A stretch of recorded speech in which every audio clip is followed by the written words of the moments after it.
Halo sahabat tonton, siapa nih yang penasaran dengan kelanjutan cerita dari drama The First Night with the Duke? Yuk kita mulai jalur cerita kelanjutan episode 9 ya.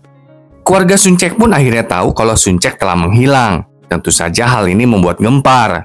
Ibu Suncek meminta semua putra dan pelayannya untuk pergi mencari Suncek. Yibon yang yakin kalau Suncek telah diculik pun memerintahkan prajurit kerajaan untuk mencari Suncek. Une juga diberitahu oleh pelayannya tentang hilangnya Suncek. Tapi Une hanya mencoba untuk tetap tenang. Ya tenanglah, orang dia nyuruh kok. Kembali di Suncek. Suncek memohon agar nyawanya diselamatkan. Tetapi penculik itu menolak. Penculik mengungkapkan bahwa dirinya diperintahkan untuk menghabisi Suncek oleh seseorang yang kepadanya penculik itu berutang nyawa. Untungnya Suncek menemukan sebuah pisau. Dengan pisau itu, Suncek berhasil melepaskan ikatan di tangannya. Suncek menusuk kaki penculik, lalu berhasil kabur dari tempat tersebut. Meskipun kakinya terluka, si penculik tetap mengejar Suncek. Suncek terus berlari sampai dia bertemu dengan sebuah drum. Kemudian Suncek memukul drum itu berulang kali. Suara drum memberi isyarat kepada Yibon yang sedang terus mencari Suncek. Yibon tiba tepat waktu untuk menyelamatkan Suncek dari cengkeraman si penculik. Suncek lalu memohon kepada Yibon agar tidak menghabisi si penculik. Tentu saja Yibon menuruti perkataan Suncek. Pada saat yang sama, Sugyom, pelayan Suncek dan prajurit Yibon pun sampai ke TKP. Yibon memerintahkan prajuritnya untuk menangkap penculik itu, berharap dapat menginterogasinya. Sementara Yibon menggendong Suncek pulang. Namun Sugyom yang melihat penculik Suncek jadi teringat akan apa yang dilihatnya sebelumnya. Ketika Une diam-diam memberikan sebuah kantong kepada pria yang penampilannya mirip dengan si penculik. Di rumah, seluruh keluarga Suncek senang melihat Suncek sudah kembali. Tabib meyakinkan semua orang bahwa Suncek baik-baik saja. Mengatakan Suncek hanya pingsan karena syok dan istirahat akan membantunya pulih. Semua orang pun lega karena Suncek pulang dalam keadaan baik-baik saja. Kemudian ayah Suncek mengundang Yibon bermalam di kediamannya dan bergabung dengannya untuk minum. Saat mereka sedang minum bersama, ayah Suncek mengucapkan terima kasih kepada Yibon karena telah menyelamatkan Suncek dan dengan senang hati menyetujui pernikahan mereka. Ayah Suncek juga meminta maaf atas semua kata-kata kasarnya dulu itu, meminta Yibon untuk memakluminya karena bagaimanapun dia hanyalah seorang ayah. Ayah Suncek juga mengklaim kalau sekarang dirinya yakin bahwa Yibon akan selalu melindungi Suncek. Keesokan paginya, Suncek mendatangi kamar Yibon dan menemukan Yibon terbangun dengan keringat dingin karena bermimpi buruk. Yibon mengakui kalau dirinya takut kehilangan Suncek. Suncek pun menghiburnya. Suncek menjelaskan bahwa semua ini bukanlah salahnya. Suncek mengklaim bahwa ia senang membantunya menanggung beban kemalangan dan berbagi keberuntungannya dengannya. Sang pangeran kemudian mengembalikan gelang cinta milik Suncek yang terjatuh. Mereka berdua pun berpelukan. Namun saat Suncek kembali ke kamarnya, Suncek ternyata terguncang atas peristiwa tadi malam. Ketika Yibon hendak menghabisi penculik, Suncek takut Yibon akan terus menghabisi orang.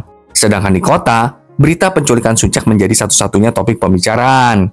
Orang-orang bergosip kalau Hwason pelakunya. Dan hal ini tentu saja sampai ke telinga Hwason dan keluarganya. Ayah Hwason langsung menginterogasi putrinya itu. Tapi Hwason mengatakan kepada ayahnya bahwa ia tidak bersalah. Karena berhati-hati, ayah Hwason memerintahkan Hwason agar sembunyi di kuil. Sementara itu, Sugyo mengunjungi Une dan mulai membahas tentang kejadian yang menimpa Suncek. Tapi Une seperti tidak tahu apa-apa. Une bahkan berniat menyiapkan teh dan camilan untuk dibawa ketika menjenguk Suncek. Tindakan Une yang menunjukkan kepeduliannya terhadap Suncek berhasil menghapus rasa curiga Sugyom terhadapnya. Une lalu menyajikan teh untuk Sugyom dan meminta Sugyom menunggunya. Sembari Une menyiapkan camilan untuk Suncek karena mereka berencana mengunjungi Suncek bersama.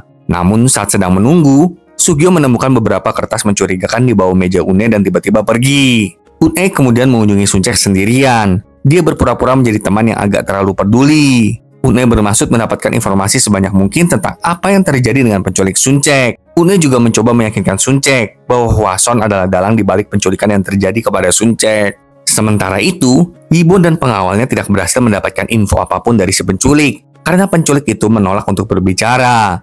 Hal ini memaksa Yibon untuk mengikuti petunjuk kedua, yaitu surat palsu yang digunakan untuk menjebak Suncek. Jadi Yibon mendatangi tempat pembuatan kertas surat palsu itu. Yibon menanyakan lebih lanjut tentang siapa aja yang membeli kertas tersebut. Para kerja memberitahu Yibon tentang ayah angkat Une yang sering membeli kertas tersebut. Sayangnya, sebelum Yibon dapat menindaklanjuti petunjuk ini, ia dipanggil oleh Raja. Di istana, Raja bertemu dengan Yigyu untuk membahas kekhawatirannya tentang Tiongkok. Raja terobsesi agar dirinya dapat diterima dan diakui oleh Tiongkok. Yigyu kemudian menasihati Raja agar Raja berfokus berdagang dengan Tiongkok dan menawarkan bantuannya. Raja pun setuju. Dia merasa solusi Yigyu adalah pilihan yang terbaik. Kemudian sekarang giliran Gibbon yang menghadap Raja. Raja menyatakan rasa tidak sukanya karena kejadian semalam, di mana Gibbon memanfaatkan para prajurit untuk kepentingannya sendiri. Raja jadi meragukan kesetiaan Gibbon. Untuk membuktikan kesetiaannya, Gibbon kembali menawarkan dirinya untuk melakukan apapun demi Raja. Raja lalu memberinya daftar orang yang harus dihabisi dan menyuruh Gibbon untuk segera mengurusnya. Tentu saja, sang pangeran sedih karena menghabisi orang bukanlah keinginannya, tetapi Gibbon tetap pergi untuk mengikuti perintah Raja. Malam harinya, Une berhasil mengeluarkan si penculik dari sel tahanannya. Une berpura-pura baik kepada si penculik, memberikannya uang agar si penculik dapat melarikan diri dari kota. Tapi saat penculik itu hendak pergi, Une menusuknya dari belakang. Terungkaplah sekarang semuanya. Kalau Une sudah merencanakan hal jahat ini sejak lama. Une melakukan ini semua karena dia ingin naik pangkat. Hwason selama ini selalu merendahkannya. Jadi Une terobsesi untuk naik pangkat jadi bangsawan, agar nggak ada orang yang bisa merendahkannya lagi. Une bertekad melakukan apapun untuk mewujudkan keinginannya. Melalui kilas balik, kita mengetahui bahwa Une adalah orang yang mendorong Suncek ke dalam kolam. Sekarang, ketika Une meninggalkan TKP penusukan, ia bertemu dengan Yigyu, yang menyarankan agar mereka bekerja sama. Sesama orang jahat memang saling mengenali sih ya, biasanya. Keesokan harinya, Ibu Suncek mulai mempersiapkan pernikahan Suncek. Dia memilihkan kain-kain terbaik dan memberikan beberapa nasihat bermanfaat kepada putrinya tentang bagaimana kebahagiaan dapat diperoleh dalam pernikahan. Ia juga meminta Suncek untuk mengunjungi kuil dan berdoa agar pernikahannya bahagia. Di tempat lain, Gibbon melaksanakan perintah Raja untuk menghabisi mantan Perdana Menteri yang memiliki hubungan dekat dengan mendiang Raja. Meskipun pria itu memohon untuk memberinya waktu 1 hari, agar dia bisa menghadiri pernikahan putrinya, Gibbon tetap menghabisinya. Saat Suncek tiba di kuil, dia bertemu dengan Yigyu. Suncek menjadi khawatir karena melihat Yigyu berdiri di tengah hujan tanpa payung. Suncek mendekatinya dan mengajaknya berteduh. Keduanya lalu duduk bersama untuk berteduh. Yigyu pun mengenang masa lalunya. Yigyu juga membahas orang tuanya dan kenangannya tentang Suncek. Yigyu terkejut karena Suncek tidak mengingat kejadian yang menimpa dirinya. Namun Yigyu tetap tenang, menyembunyikan kecurigaannya akan Suncek. Yigyu kemudian memohon agar Suncek membiarkannya tidur di pangkuan Suncek. Karena keadaan hujan, Suncek juga ikutan tertidur. Setelah bangun, Suncek dan Yigyu berjalan pulang bersama. Mereka bertemu dengan kerumunan orang.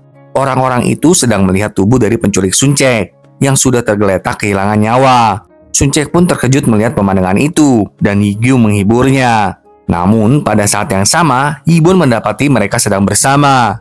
Suncek yang melihat Gibbon kemudian mendatanginya dan memberitahu tentang tubuh si penculik. Gibbon juga kaget melihat si penculik dan segera menenangkan Suncek. Tapi Yigyu dengan sengaja membuat kerumunan orang itu menjadi heboh dengan berkata secara halus menyebut Gibbon adalah sebagai pelaku yang menghabisi penculik tersebut. Setelah sampai di rumah, Suncek melihat bekas darah di lengan baju Gibbon dan mengkonfrontasinya. Suncek mengatakan bahwa ia tidak ingin Gibbon menghabisi orang lain, lalu meminta Gibbon untuk mengklarifikasi apakah Suncek salah paham tentang apa yang terjadi dengan si penculik. Pertanyaan Suncek menyinggung Gibbon. Gibbon bertanya apakah Suncek mempercayai perkataan Yigyu tadi itu, dan Suncek tidak mempercayai Gibbon. Apa yang sebenarnya ditemukan Sugyeom di rumah Une? Apakah Sugyeom mengetahui kebenaran tentang Une? Mari saksikan kelanjutan drama ini ya sahabat tonton. Sampai jumpa.